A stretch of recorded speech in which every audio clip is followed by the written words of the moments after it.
সারা রাত্র ঘুম জেগে না খেয়ে না দে মুসলমানরা তোদেরকে পাহারা দিল যাতে তোদেরকে কেউ ক্ষতি না করে, কোনো ক্ষতি না করে। তোরা এগুলি এই কি জানি একটা সংগঠন সন্ত্রাসী। আমি সরকারের অনুরোধ করব এই সন্ত্রাসী সবগুলোকে ধরে জবাই করা দরকার। এই বদমাশগুলো যদি বাংলাদেশে থাকে, এরা সন্ত্রাসবাদিত্ব, এদেরকে বাংলাদেশ থেকে দূরে রাখা দরকার। ইউনূস সরকারের কাছে অনুরোধ, এই সমস্ত জঙ্গি সংগঠনের যে কয়টা আছে ইসকন, এদের সবগুলোকে ধরে ধরে এক একটা করে জবাই করা দরকার। সবগুলো বদমাইশ, একটাও ভালো না। এদের মন্দির পাহারা দিলাম আর এরা আমাদের উপর ঝাড়ি জ্বাললো। কি লাভ হলো? তোরা আমাদের সাথে মস্কারি করিস, জবাই করলি, মসজিদ ভাঙলি। তোদেরকে জুতা পিটা করা দরকার, এই বাংলাদেশ থেকে বের করে দেওয়া দরকার। তোদেরকে খাওয়াইয়া পড়াইয়া বাংলাদেশে সুন্দর করে মুসলমানদের দেশে থেকে মেহমানের মতো রাখা হয়, আর তোরা এইখানে আমাদের সাথে বদমাইশি করস। তোদের একটা থাফড়ায় লাভ করে দেওয়া দরকার। তোদেরকে বাংলাদেশ থেকে বের করে দেয়। এই আজকের নাকি এই সংগঠন, এই করে যেতগুলো আছে সবটিকে সরকারের কাছে ধরে ধরে জবাই করবেন, ধরে ধরে জবাই করবেন। এদেরকে কি বলবো? হ্যাঁ, কি বলবো এদেরকে, এই বদমাশগুলোকে? সন্ত্রাসীবাদী গেছে, এই পুরা ভয়ঙ্কর একটা গ্রুপ, ইসলামের শত্রু বদমাইশ গুলোকে আমরা যেভাবে শেষ করেছি দেখোস নি? তারা চোখে, তোদের চোখে পড়ে না? আওয়ামী লীগের দোষর করে আমরা কিভাবে শেষ করেছি ছাত্ররা? লজ্জা একটু ভয় করে না? মুসলমানের দেশে থেকে মুসলমানের উপর আক্রমণ করে চক্রান্ত কি চাস তোরা? অতিথির মতো খায় নিজের টাকা ইসরায়েলি বাহিনী করার মতো হয়েছ। ফিলিস্তিনিরা খাওয়াইলো দাওয়াইলো, শেষে একটু ক্ষমতা পাইয়া ওই ফিলিস্তিন করে বয় বছরের পর বছর আক্রমণ করতেছে। তোদের তো লজ্জা হওয়ার উচিত। বদমাশ গুলো, তোদের এক একটা করে ধরে জবাই করা দরকার। বদমাশ গুলো কি বলবো এদেরকে?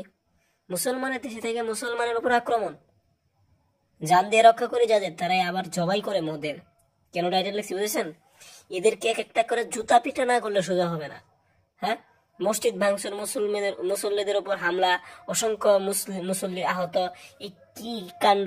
মুসলমানের উপর আক্রমণ না, এটা একদম মেনে নেওয়া যাবে না। মুসলমানরা সইবে না। ইউনিশ সরকারের কাছে আমাদের দাবি কেন, আমাদের আদেশ, কি বলবো আর, এই সবগুলোকে মুসলমানদের পক্ষ থেকে আদেশ, ওলামায়ে কেরামের পক্ষ যারা আছে ওলামায়ে কেরাম থেকে আদেশ, সমস্ত মুসলিম বাহিনীর পক্ষ থেকে আদেশ। যে সমস্ত এই কুলাঙ্গারেরা, আসলে এরা হিন্দু আর মুসলমানদের মধ্যে বিরোধ সৃষ্টি করতে চায়। সকলে তো আর খারাপ না, আসলে কিছু কিছু বদমাইশ আছে, মুদির মতো মুদি বা কুলাঙ্গার শয়তান বদমাইশ। এর মতো শয়তান কয়টা আছে, এই মুদির মতো জাউরা মোদি, এই নরেন্দ্র মোদীর মতো জাউরা যেগুলো আছে, ওই শেখ হাসিনার মতো জাউরা, উবায়দুল কাদের মতো কাউয়া শয়তানগুলো, মূর্খগুলো, এগুলো এরকম কাজ করে। এদের সবগুলোকে ধরে জুতা পিটা না করলে, যতদিন জুতা পিটা না করা হবে সোজা হবে না।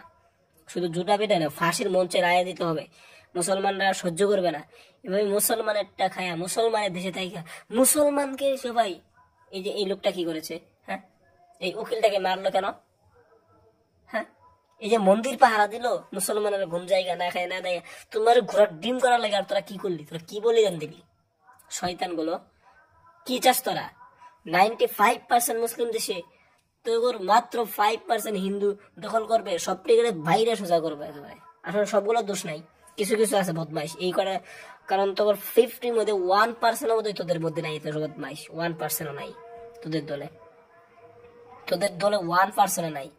তোরা যে আসিস এরকম মুসলমানের উপর আক্রমণ করতেছিস, তোদের ধিক্ষার জানাই, নিন্দা জানাই। সি, এত ভয়ঙ্কর দল লোক, কি বলবো আর।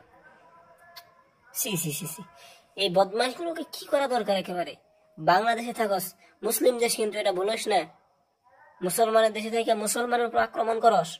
লজ্জা থাকা দরকার তোদের। সি, ফাইজলামি করেছিস খুব বার বাড়ছে না?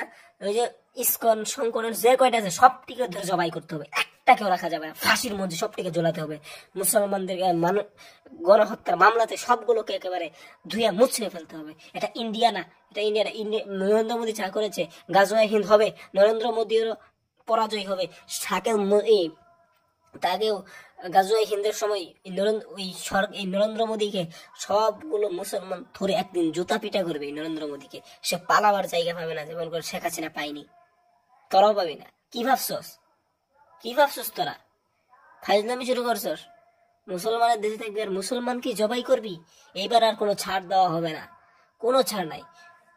তোদেরকে আইকনের যে ইসকনের সংগঠনের যে করে সাথে সাথে জবাই। ঠিক ধিক্কার জানাই।